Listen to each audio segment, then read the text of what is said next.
Today we're in the kitchen, and I'll be installing this Kohler kitchen faucet discovery model. I chose this faucet because I really like the minimalist design, the clean finish, and the fact that it comes with a lifetime warranty. Hopefully, this one lasts much longer than the cheap faucet I had before that kept leaking. Unboxing and parts. A soap dispenser assembly. The faucet itself with pre-installed hoses. A deck plate with a plastic gasket. This is only needed if you're covering a 3-hole sink. Weight for the pull-down spray hose. A retaining ring. A rubber gasket and metal mounting ring.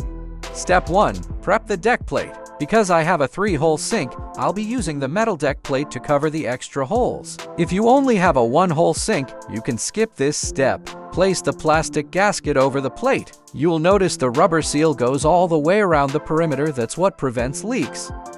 Step 2. Install the faucet assembly. Now take the faucet body and feed all of the hoses down through the center hole. Before tightening, make sure the faucet is centered and straight, and check that the handle is on the correct side. Step 3. Mounting under the sink. Here's the order for the mounting hardware. Slide on the rubber gasket and the metal ring. Finally, the retaining ring with screws. Tighten the screws evenly, making sure the faucet stays aligned. The manufacturer recommends positioning 1 screw in the front and 1 in the back for best stability. Snug the screws down firmly, but don't over-tighten. Step 4. Reconnect quick connect hose. Remember the quick connect fitting we removed earlier? Go ahead and thread it back on now. Just hand tighten, no need for tools here. Step 5. Connect water supply lines. Next, attach the hot and cold water supply lines. Cold water usually connects on the right side, hot water connects on the left side. Hand tighten first, then use an adjustable wrench to snug them down again. Don't over-tighten.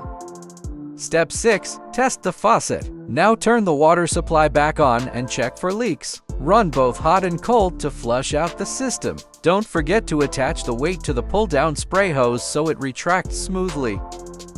And that's it, the new Kohler Discovery Faucet is installed and ready to use. If you found this video helpful, give it a thumbs up and consider subscribing for more DIY plumbing tips and tutorials.